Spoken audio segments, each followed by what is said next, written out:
spread one love, okay? Thanks for tuning in to us, the MNM Show. MNM. MNM. Show.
Were they like cookies, They were brownies? chocolates, but they were 100 milligrams each. So I guess 500 milligrams. 500 milligrams.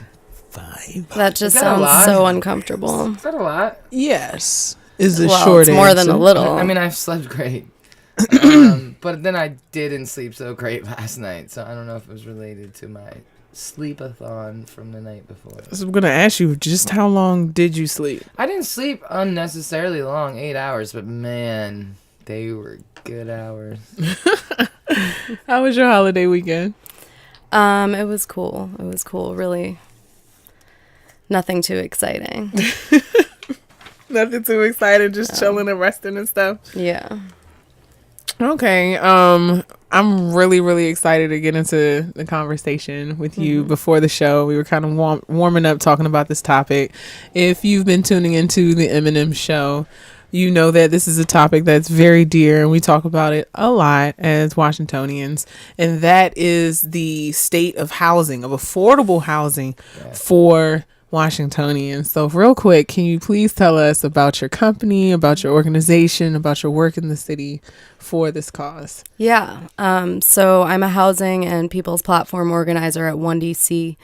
OneDC is an organization that fights to, create and preserve racial and economic equity in DC. So my job as housing organizer is to organize with longtime Washingtonians that are fighting against displacement by way of luxury redevelopments that the city, paves the way for, that city officials pave the way for.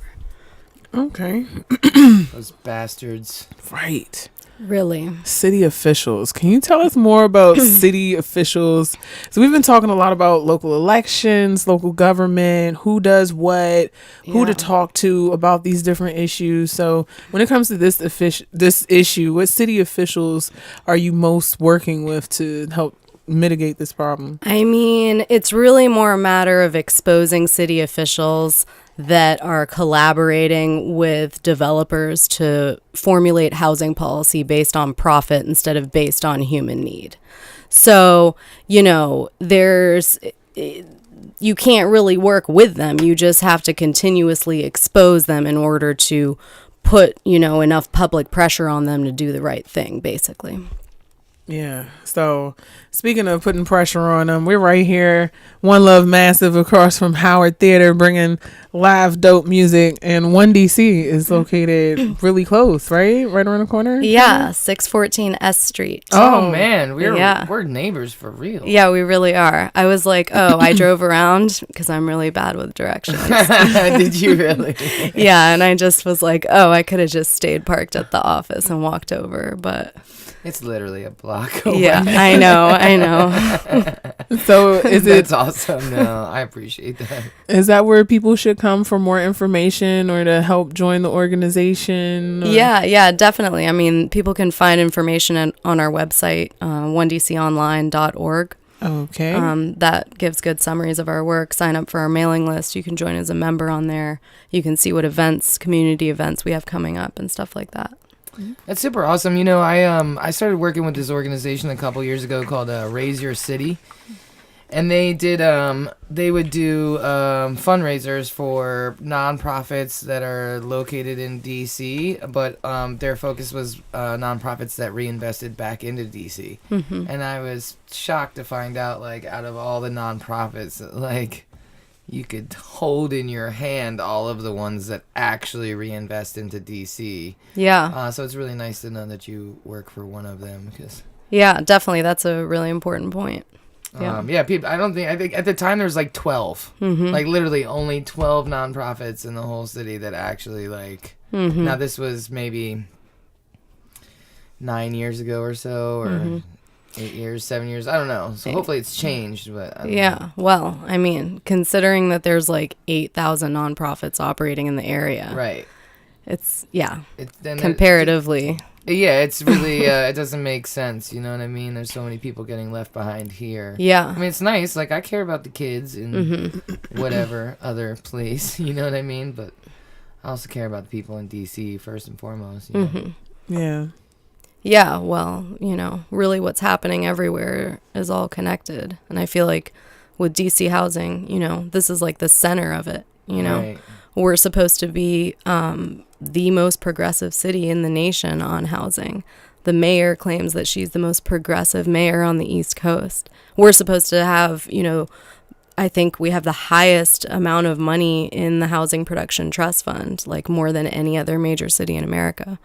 But here we are with at least 40,000 longtime Black DC residents expelled from the city, essentially, over the last 40 years. And, you know, it just continues. Like, it continues. And, yeah. What is that fund you mentioned? What is that? The Housing Production Trust Fund. It's basically a drop in the bucket to what we actually need to put into housing. So, like, the same way that city officials come together to, you know, figure out a way to spend millions and millions of dollars on a stadium, instead, they could come together and figure out how to spend millions and millions of dollars to house everyone. Because that's our basic human right. Like, not something that we should have to go sell our labor for. That's something that every single person should be entitled to, whether or not they have a job, whether or not they have an addiction, whether or not anything, whether or not they went to school. Like, it's just a basic human right. Just like you should have a right to eat. Just like you should have a right to be cured when you're ill, or at least be seen, you know, by a medical professional. But this economic system just takes all those rights from us. So we only have the right to, you know, be cured from illness if we have the money to pay for it, which we got to work for, you know? So true. So what can we do to fight what's going on in DC? How can we help OneDC? How can, you know, what do we do? What can people that don't know much about this, what can they do? I mean, people can start organizing, you know, like the housing crisis doesn't just affect Native Washingtonians. That's who it affects, you know, the most. But it also affects, you know, graduate from some, you know, school, move to Washington, D.C., get a public policy job, making $50,000 a year. So, like, how much does housing cost? Like, you're still probably spending half your check on your housing. So the housing crisis, it's not just a matter of if you have a roof over your head. It's also about, like, what is your quality of life? You know what I mean? How comfortable are you allowed to be? How did you get started into community organizing? Well, I kind of moved into it from the anti-war movement. So when I was in grad school, you know, I always, having grown up part of my life in the Middle East, I was always partial to what was happening with the Israeli-Palestinian conflict. So when I moved to DC for grad school, it was kind of like the first time I ever really saw like a protest in person. And I saw all these people just like flooding the streets for Palestine and for Gaza. And so I was like, I just wanted to go to them. So I just made a sign, went to the protests, kept going to the protests. Then I started seeing like some of the organizers, or the people who appeared to be organizers of the actions, repeatedly. So then I started, hanging around them and seeing what meetings and stuff they were going to, because I wanted to, do something about this shit. You know what I mean? Like, why are we allowing, people to suffer like this? So it really just was a matter of like, seeing more and more until I finally saw the whole picture. How long have you been working with OneDC? So I've been a member for a couple of years. I think I joined officially in 2014. I was first introduced to the organization in like 2011. But I came on staff in October of 2016, so just over a year. Do you like it? I mean, do you find yourself like drained from like fighting a lot, or are you like ready? Or have you been training for this and you're like ready to sink your teeth into it? I mean, both at different times for lots of reasons. But I mean, like I was saying earlier, before we started filming, like once you see, you can't unsee. And like once you see, you got to do something. You don't have to do everything, but you got to do something. You can't just ignore this shit, And so that's really my answer to that, is that like I would not be able to live with myself if I ignored it and didn't do anything about it. So yeah, that's mad respectful. I mean, I feel that way as well. It's why I started the company. I just knew I wouldn't be able to spend my life fighting because it would just drain me so hard. But I just wanted to be a part of the problem or part of the solution and not a part of the problem, because it really is. You're either part of the problem or you're part of the solution, and that's it. And now it's not a super black and white line. Nope, you got to pick a side. But it's a real thing. You know what I mean? So I definitely respect that a lot. Appreciate that. Thanks. So what are some of the ways that you're fighting against this huge macroeconomic, socio-political problem that is the displacement of these residents and gentrification? Yeah, well, I mean, when it all comes down to it, it's about who has control over land and labor. Okay? Is it the landlords? Is it the landlords, or is it the your employer? Like, are those the people that control the land and labor, or do you, the worker, control the land and labor? Like, you, the worker whose labor built these buildings, you, the worker who grew these fruits in your gardens. You know what I mean? Like, you're the one who's really in charge. You run this shit. They don't run this shit. If you take all your, Walmart uniforms off, their Walmart will close. You know what I mean? Because you're running it. And at the end of the day, that's really what people need to recognize. And people need to build alliances on that basis. You know what I mean? Not on the basis of identity necessarily. You know what I mean? You can build those, and that can lead to an even stronger alliance with all workers, because that's the only way we're ever going to bring this shit down. Like, if anybody thinks that like any particular group can bring this shit down, they can't. Like, people have to join forces. And that's why when the Ferguson uprising was happening, people in Palestine were holding up from Ferguson to Palestine signs, because people recognize that, international solidarity is so ultimately, So, I mean, that's, people got to see that, People got to see that. So I see my job as an organizer as bringing people to that point. You know what I mean? Like, that's the political education part of what we do, because it's more than just like fighting because this isn't fair. It's not just not fair in this particular situation because they're dirty and breaking laws and stuff like that. Sure, in that sense, it's not fair. But in like the much larger sense, it's not fair because it was your labor that did all this. Not the labor of the tiny handful of people that control all of the wealth. Man, that's a definite paradigm shift in perspective. I've definitely been looking at all the different ways that we can kind of disrupt these different mega businesses and power structures with these development companies that are coming in. Man, I'm just thinking about being a kid in DC, all the small businesses that existed, all the small food places and, locally owned different chain stores, corner stores that are being replaced with these huge multi-million-dollar companies. I live in Northeast, very close to Brooklyn, Manor, and I know that you are working extensively with what's going on there? Can you let the people know? Yeah. I'm not hip at all because I'm on a social media detox, so I have no idea what's going on. What is going on in Brooklyn Manor?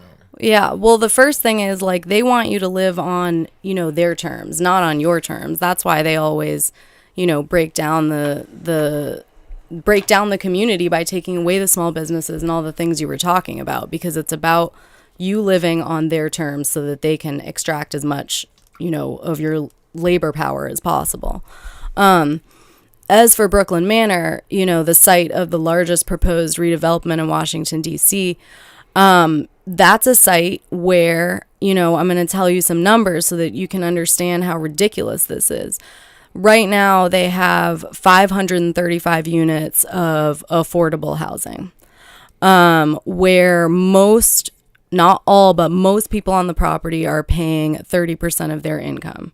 So, you know, it could be from zero to whatever. And the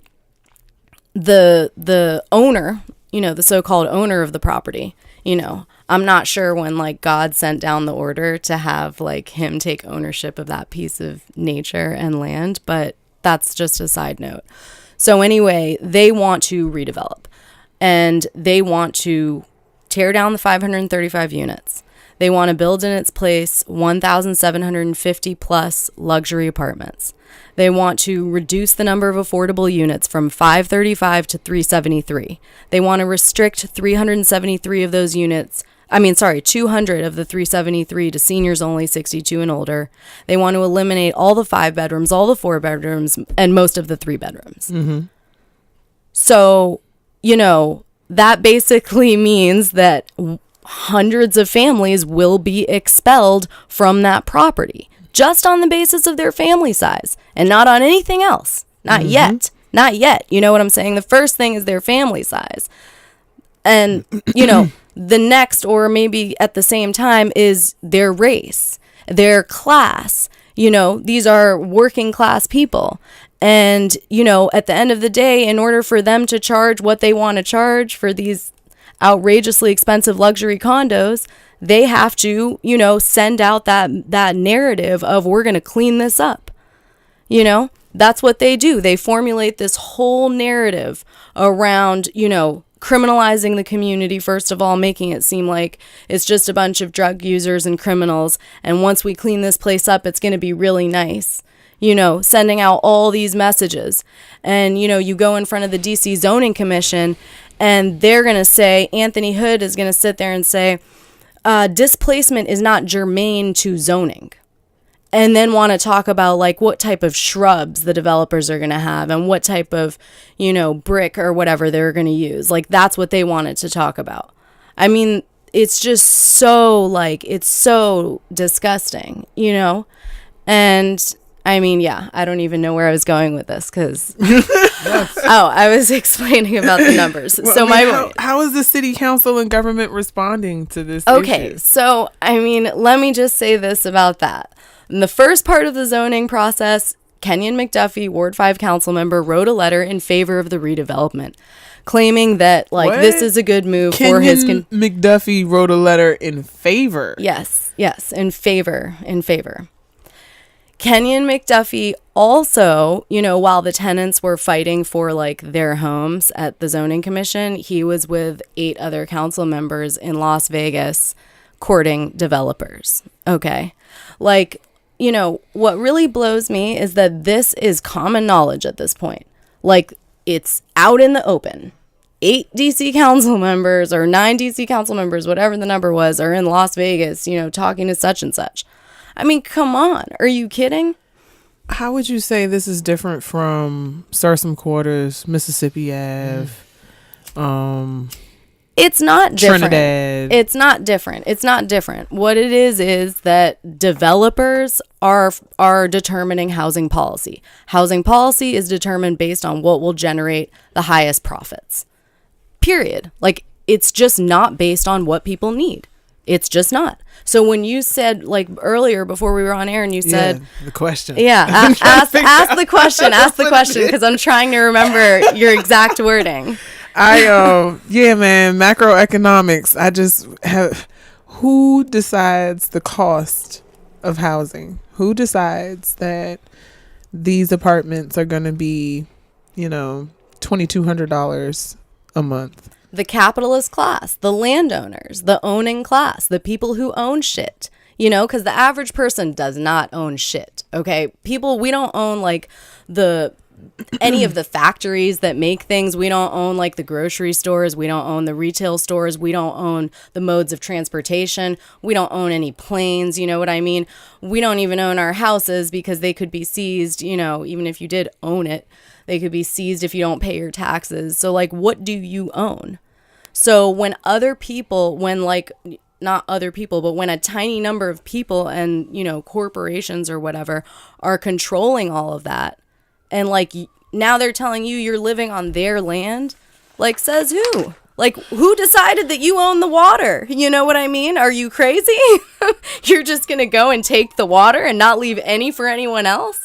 And they always try to act like, oh, it's scarce resources. But anybody who's ever worked at a grocery store knows that's a damn lie. Mm-hmm. There's no scarce resources. We have resources. And if we organize them in the interest of, the needs of the people and the planet, we would be living in an environmentally, safe situation. And we would be having all of our basic needs met. Healthcare, education, housing, and good nutrition, and so on and so forth. Oh, man. So it's all tied together. So when you fight one thing, you got to expose all things, So when I'm organizing, like when I'm talking with tenants, we don't talk about, just one, like we don't just talk about what's happening right there at Brooklyn Manor. Like we know what's happening at Congress Heights. Like the tenants are in contact with each other. You know what I mean? Like we're not just doing this. Like we're going at the whole system. Because you can't address housing like in the absence of addressing all these other things. Everything is connected. So are there any upcoming events, any actions coming up? Like, what's the next big thing that we can lend our time and talents and promotional efforts to help do something about this fucked up situation? Yeah. So there's a lot of stuff coming up. Coming up later this week on Thursday is the People's Platform event. People's Platform. We have a graphic for that. We've got a graphic. Nick, coming up Nick later this week. I think Nick has loaded the graphic. Do something. Did you load the graphic? Go ahead. I'm sorry. Let us know when the graphic is done. I guess we can keep talking. Right, it is up? Tell us about the People's Platform at the Woolly Mammoth, right? Yeah. Shout out to the Woolly Mammoth. The People's Platform is it's basically our political education. So it's popular education, and it's based on our principles. Our principles being things like housing is a human right, pretty basic things that like are very obvious once you've said them, like the right to transportation, without having to like pay and then like get arrested and actually end up in court because you were 20 cents short on a bus fare. I mean, these are ridiculous. Like, this is ridiculous. Like, people just can't keep going for this. And so that's, what we try to get across through our political education program is just really people seeing the system for what it is and understanding that we collectively, united across all social divisions, have the power to bring it down. So that's the message we want to get across. We want to get it across to all audiences. You know what I mean? Because that's what we're doing. We're organizing across those divisions. How did OneDC start? Who started that?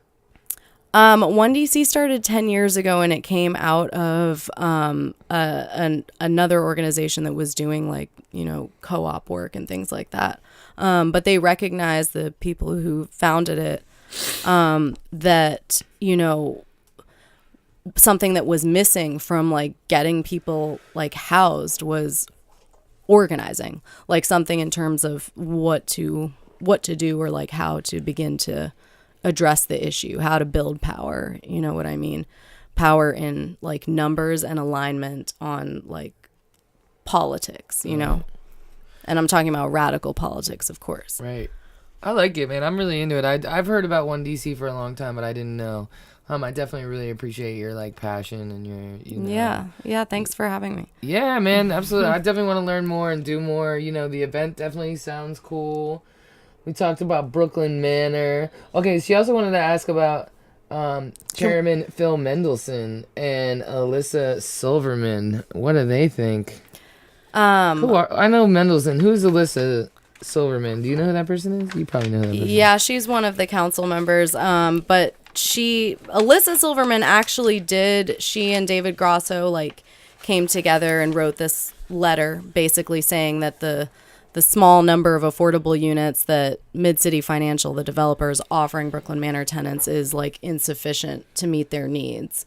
So, they did something more than McDuffie.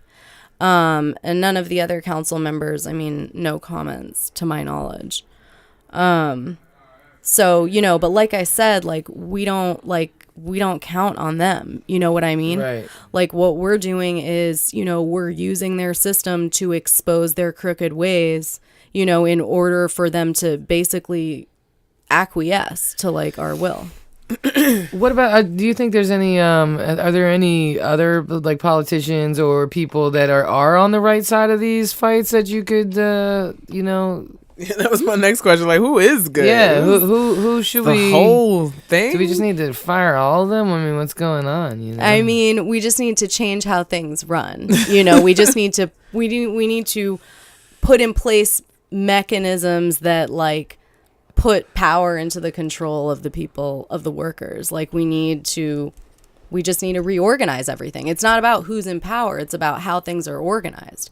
Because any one of us could go into city council right now and at the end of the day, we're still operating within their system with their sets of laws in front of us. Right. So, if you're going in and you're a judge or whatever, and you have mandatory minimums that you have to sentence people with, you know what I mean? Or, right. It is. Or what it is what it is. The fact that it's okay for a kid to be brought into court for being 20 cents short on his bus fare is crazy. These things cannot continue. Yeah. I don't know. I think about so much culture that is wrapped up in many of these places. Shout outs to Berry Farms, shout outs to the Goodman League, shout outs to Saratoga, Yeah. It's Congress just Heights. Congress Heights, man. Museum Square. Quarters. Yeah. Corals. Paradise. Mayfair. Where we are right now, it's already been. Right. Lee Droit. Shout outs to Backyard.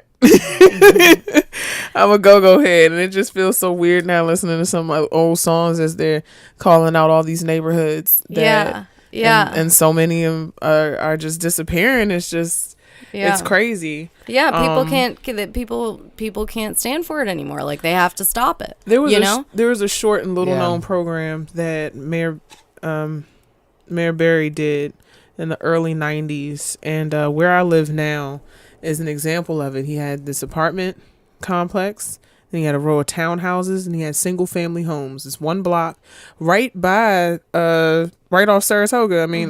By Brooklyn Manor, further down Montana. You see these single family homes. They look like something you see in Maryland or something. Also this nice apartment building, and again with the row houses, and then we're all Section 8 housing. And the question, why is it that the housing has to look like Section 8 housing? Why not have it be nice? What's stopping you from making it look beautiful? And people were so upset that was who was going to live in these homes, that this is what it was going to be, and they swore that they're just going to tear it up and it's just going to be like that. And it still looks brand new. It still looks beautiful. The people took great care of it, and it proved that there is a psychological warfare that is being played with the housing that they do. When you talk about Brooklyn Manor and you drive through there and you look at how many people live there, but where are the businesses? There's nothing. It's not like that when they're going to redevelop it. It just makes me so mad to see the pictures. This is going to be a business line.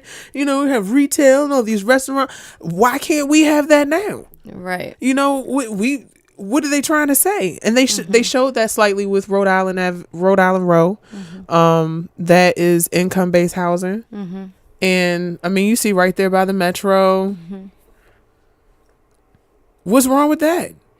Beautiful people. If you put people in a hole, this is my thing about that, and that's what People's Platform is about on Thursday. It's about like, why doesn't DC have universal housing? I mean, really, the question is like, why doesn't America have universal housing? You know what I mean? Or why isn't there universal housing all around the world? But that's like the reason why like public housing or Section 8 housing or whatever you want to call it can't look nice is because if it looks nice, then everybody is going to want it. That's the lie. I know, but what I'm saying oh my is, God. If everybody wants it, I'm talking about on a logical basis. Like if you came to me and said, you have a choice. You can pay market rate rent, okay, or you can live in state-of-the-art, beautiful public housing for 10% of your income. I'm going to public housing. You know what I mean? And a whole lot of people across a whole economic range, like from 0 to whatever, would be living together in public housing. That's what would be a mixed income community. Like that's what would be everybody living together on the basis of like their shared need for housing that doesn't like crush their livelihoods because it takes so much from their income, you know? Like even if you're making, you know, $40,000 a year, well, I mean, if you think about the facts, people survive off of like $8,000 or $9,000 a year. And if you're struggling at that, and people making $40,000 are also struggling in like a lot of different ways, and everybody's quality of life sucks, you know? But if you had a public option that everyone could opt into, like you would solve the issue. But the reason why the system can't have that is because that would mean that the people, the workers, had taken control of their land, and now they were deciding how it was used versus the owning class, like the landlords owning the land and them deciding how to use it, you know, because they're not a part of the community. They live where they live. You know what I mean? They're taking more than their fair share at the end of the day. That's what it's about. I mean, it's a lot of different things at play. The the true elephant in the room comes into the complexion of DC and most of the original Washingtonians. Shout outs to Chocolate City. When you look at more diverse cities, that's where you see this strange thing happening with the cost of living and the projects.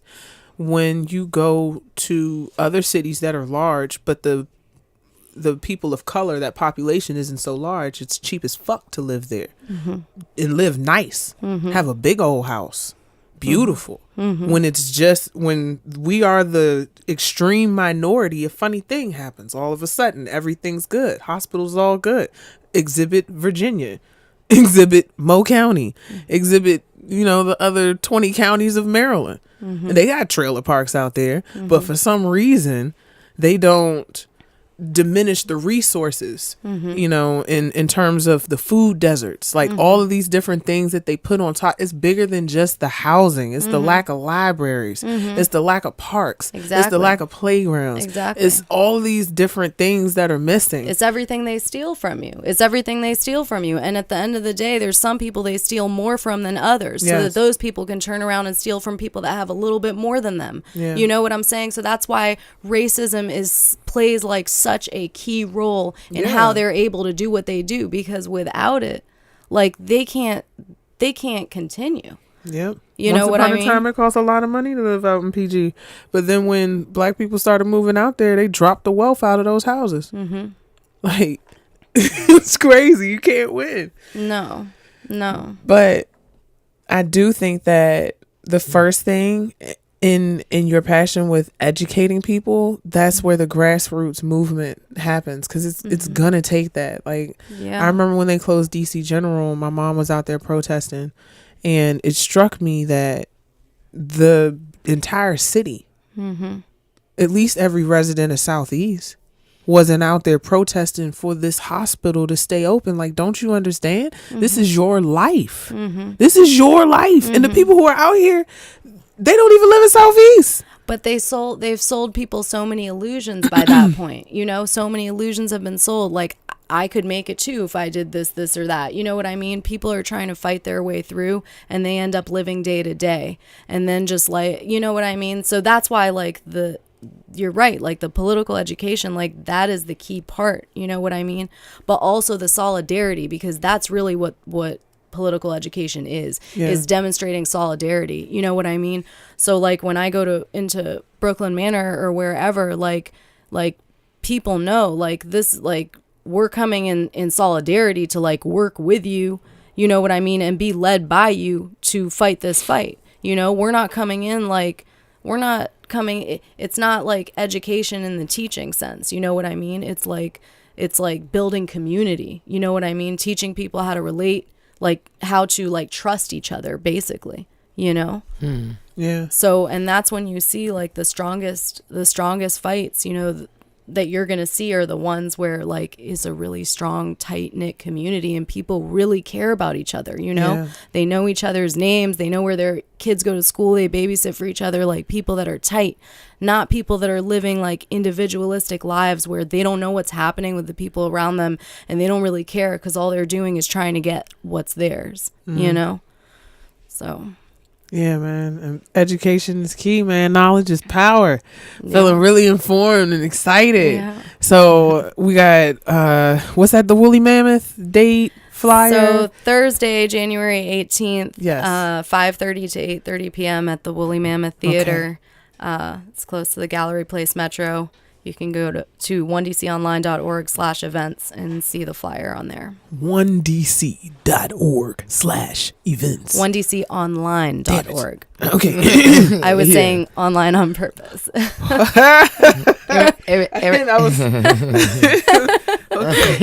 Okay. She meant that. I did. She did. I was like, OneDC online, right? Yeah. It's a website. Online. It's online.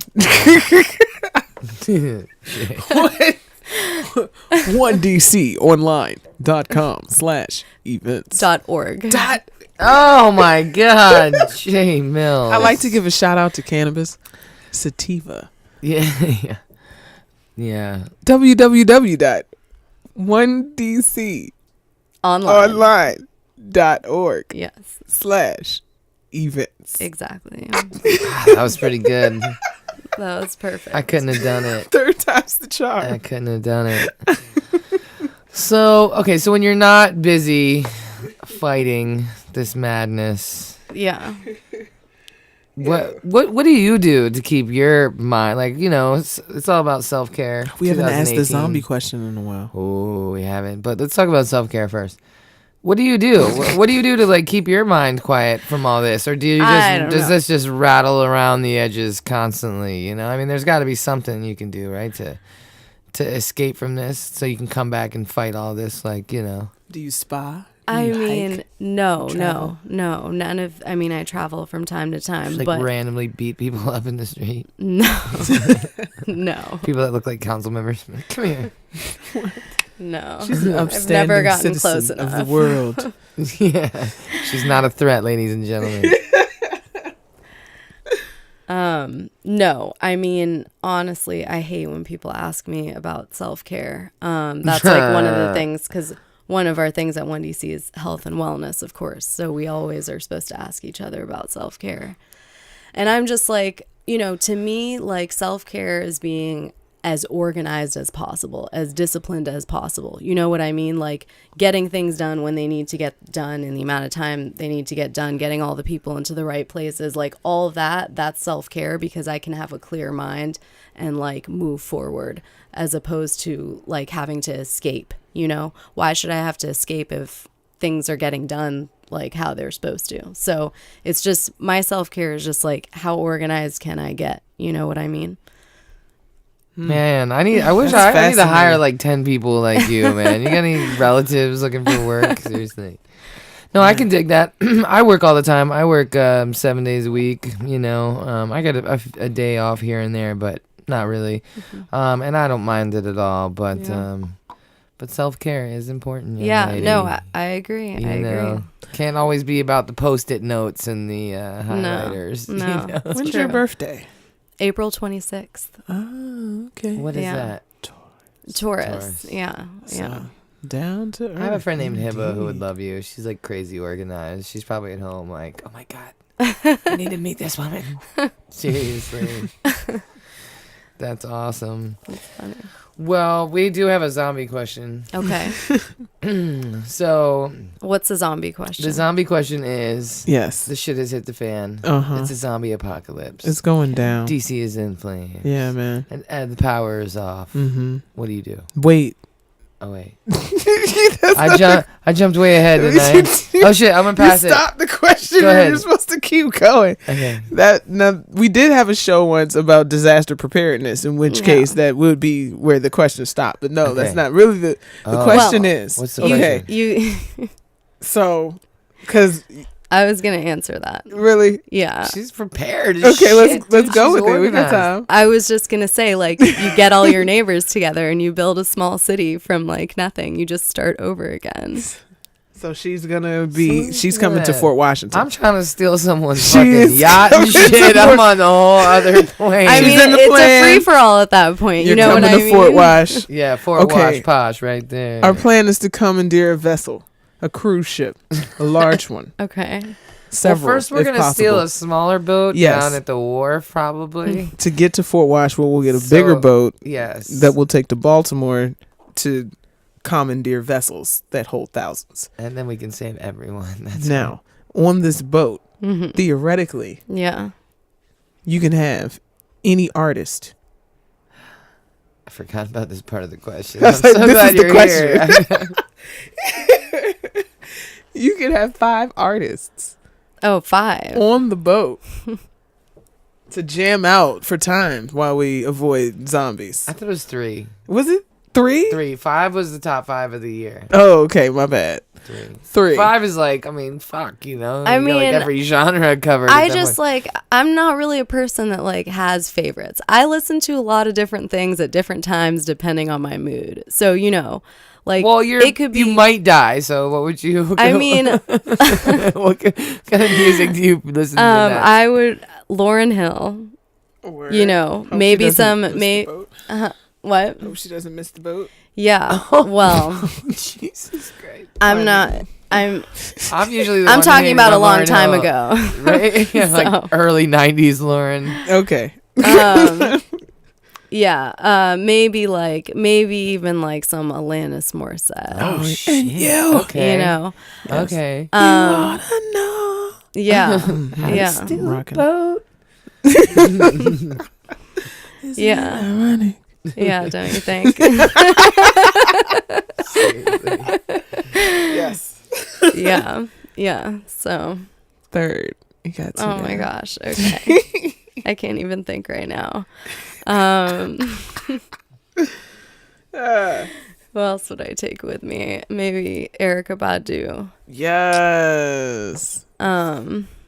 It's a pretty Yeah. good lineup. Yeah. Yeah. I like this artist, Emily King. I She's love kinda like Emily jazzy. King. Yeah.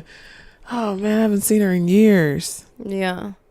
Shout out to Emily King. I saw her once. I think it was at the Hamilton. Yeah, she used to Yeah. come to DC all the time. Tickets were like $20 and it was just like this amazing artist. And I was just like, see, this is another reason why you know this stuff is just totally fake, you know, because there's such like incredible talent and they don't see like the fruits of their product unless it's sold, you know. Yeah.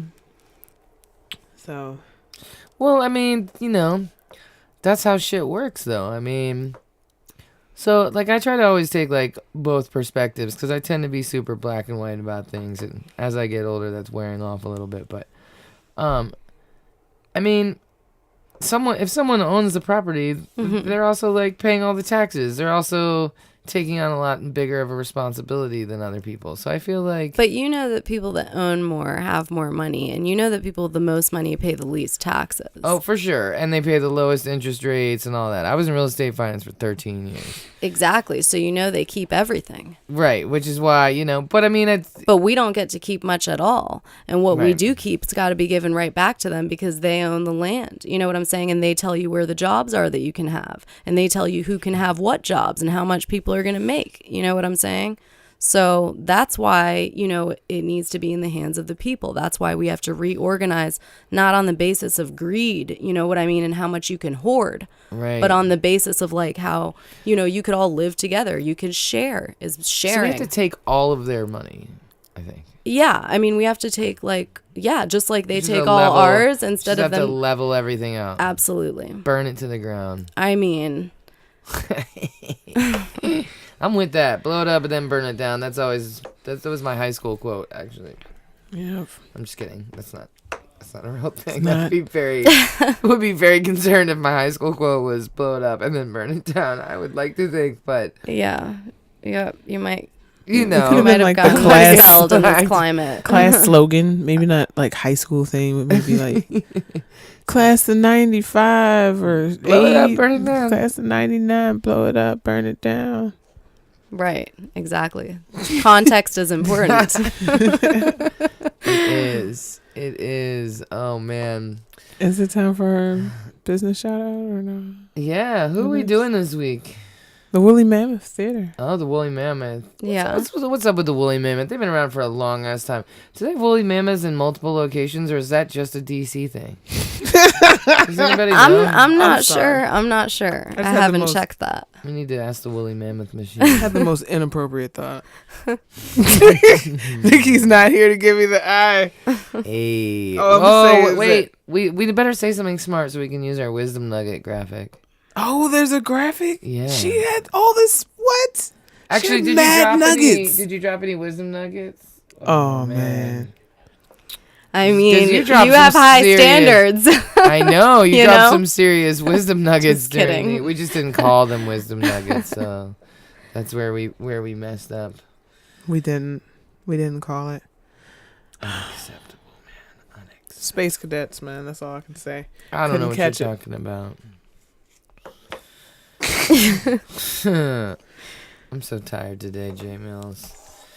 Afterwards, I'm going to tell you why I laughed to myself about Woolly Mammoth. Come on, be inappropriate on the show. It's so much more fun. No, because... So are we doing other shout-outs too? No. Yeah, do you have any small businesses you would like to shout out? Shout out OneDC. I mean, I have other organizing groups I'd like to shout out. shout There out. you go. Yeah, please. Shout out the homies. So shout out to the lead organizing group Justice First for their work at Congress Heights. And shout out to Empower DC and the Berry Farms Tenants and Allies Association. Yes. There are many more shout outs, but if I keep going, then I'll just have to keep going. No, I mean, you can. I'm going to stop right there. Okay, all right. Yeah. And then what about for the average person that's like super new and doesn't know any of this stuff? What would you suggest for them? Like, where should they start? I mean, they should really just go to our website, onedconline.org. And once they start getting involved with us, we got all that material. You know what I mean? Right. Do you see how fluid she did that website? She didn't stumble. Are you at all? It was just like, pow. You know what I'm saying? OneDCOnline.org. Oh, no. Hey. Wow. Got it. She's back. Well, I think we should definitely end with a metaphysical moment. So J Mills is very metaphysical, and she likes to. Well, we love it when she ends the show with a metaphysical moment to help tune us back into the planet. Okay. On which we reside. Is this something we're supposed to be doing at the same time? No, you don't. You about to join in? Oh, no, man. Yeah, we should be like, you have to clap on every third word. Is this an interpretive dance? Didn't practice. I don't know what's happening here. 5, 6, 7. But I'm ready, I guess. You look like you were. Okay. First, I gotta give a shout out again to Nikki. Yes. And congratulations on air. Now that I can share, because you shared. Yes, that there's a bundle of joy on the way. And being we're not just talking about a taco delivery. We are not talking about tacos. No. It is Tuesday. And shout outs to Rito Loco. Rito Loco. There we go. El Techo my taco. Yeah, but there's more than tacos. You know what? This is just oh my God. This is gonna go bad. Congrats, Nikki. I was wondering the bun in the oven when someone would note that. A bundle of tacos. No more taco talk. Nikki's having a baby. Yeah. Everyone. Do we know if it's a boy or a girl, or we haven't decided that yet? Nah. We just hope it likes tacos. Yeah, I'm getting it baby tacos. My son didn't like tacos. I couldn't have. What? He was so weird. It was so weird. He was so particular. I was so mad. He still is like that now. I'm just like, you know Doesn't what? it wear off with kids after the long? I was just going to say he still has time, I think. I hope so. Do you have kids? No. No, do you have siblings with kids or anything? No, but I do have siblings. Ah. I just didn't appreciate. I have friends with kids. I don't have any kids either. I like kids. I just can't eat a whole one, you know? I mean, you know, you have a whole alien piloting your body. That's what it feels like. Yeah. You know, there you are living your life, and then something else is like, eat this. I don't like it. Like, but I love this. What do you mean? Or, yeah, it's just weird. It's weird. It's so crazy. I love Jamaican. He didn't. I couldn't eat it. I'd be so mad. Like, go eat that curry chicken you want to. Ha! Yeah, so eventually I just learned to listen and just follow whatever. Hadn't had pork in 14 years. He wanted all the pork, all the ham, bacon, pork chops, fried, smothered, he took grilled. it too far. He was. You I shouldn't was- have let him oh taste my it. God. You shouldn't have let him taste it. I shouldn't have, but I just got tired of arguing with the young man that took over my body. I mean, you're making It was a whole man. person. He had an old voice too. When in my head when it was just no. Like James Earl Jones. Inside of you. Yes, that's what it felt like. Oh man. But yeah, she got us organized, man. Shout outs to Nikki. Shout outs to babies and stuff like that, and metaphysical. Shout out to babies. What up, babies? In the spirit of what we're talking about in building, in land, in taking ownership, the metaphysical moment that I had that also is a shout out to Nikki is in the power of creation that we have as human beings. We're not just human.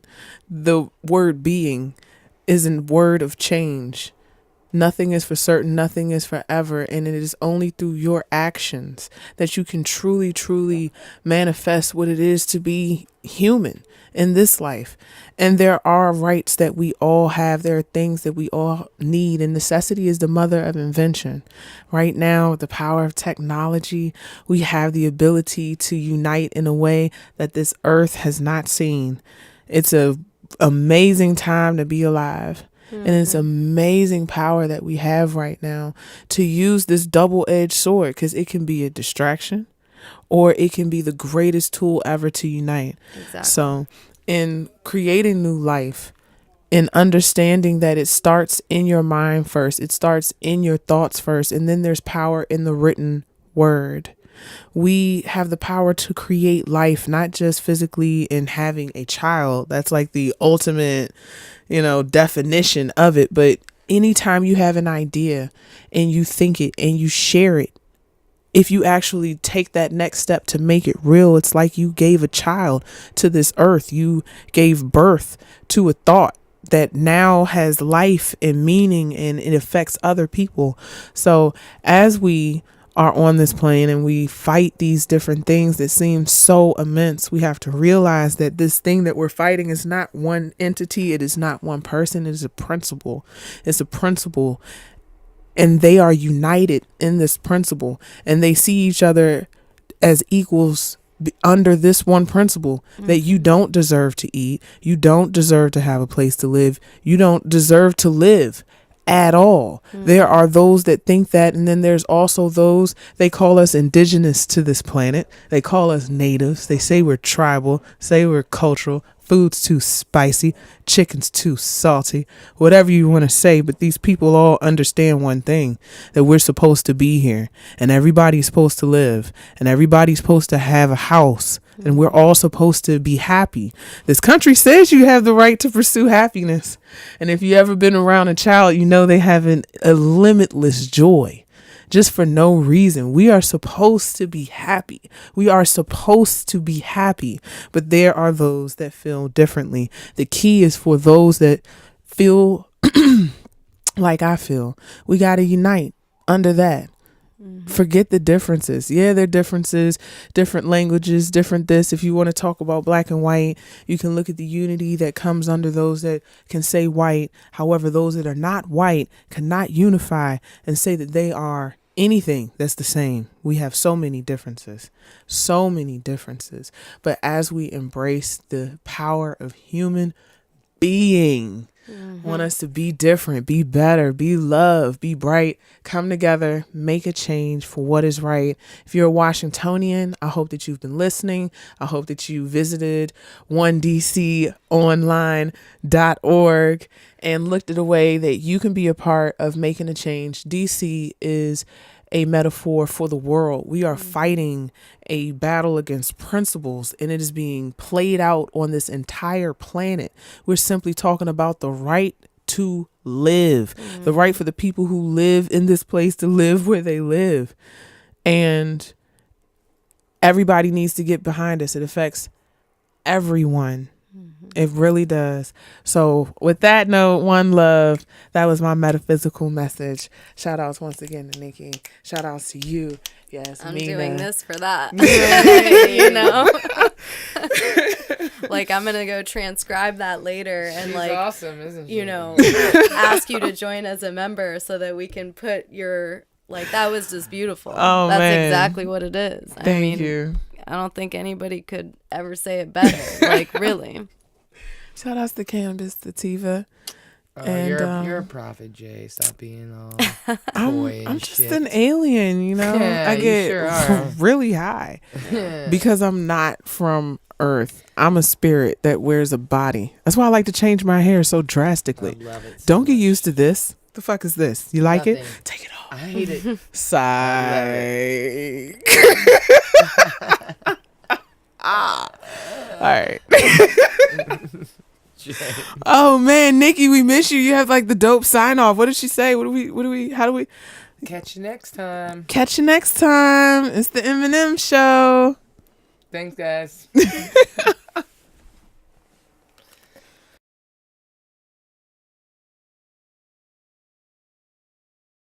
And I thank all of you guys for being out here supporting us. We need all the support. And we need these council members out here supporting us too. Where they at? Where they at? We voted for you. Where you at? We ain't gonna move. We ain't gonna move. When we hold together. When we hold together. We make ourselves strong. We make ourselves strong. We love Brooklyn now. Our homes is there. We do not want to be on the street or wonder where we're going to be at in our next meal. We ain't gonna move. We ain't gonna move. We ain't gonna move. We ain't gonna move. She says, Grandma, I'm worried. She said, are you all going to have a place to live? We ain't gonna move. When we hold together, when we hold together, we make ourselves strong. We make ourselves strong. Brooklyn Manor is a place where families become families. We're all connected. We all look out for each other. We look out for each other's kids. It's our home. We ain't gonna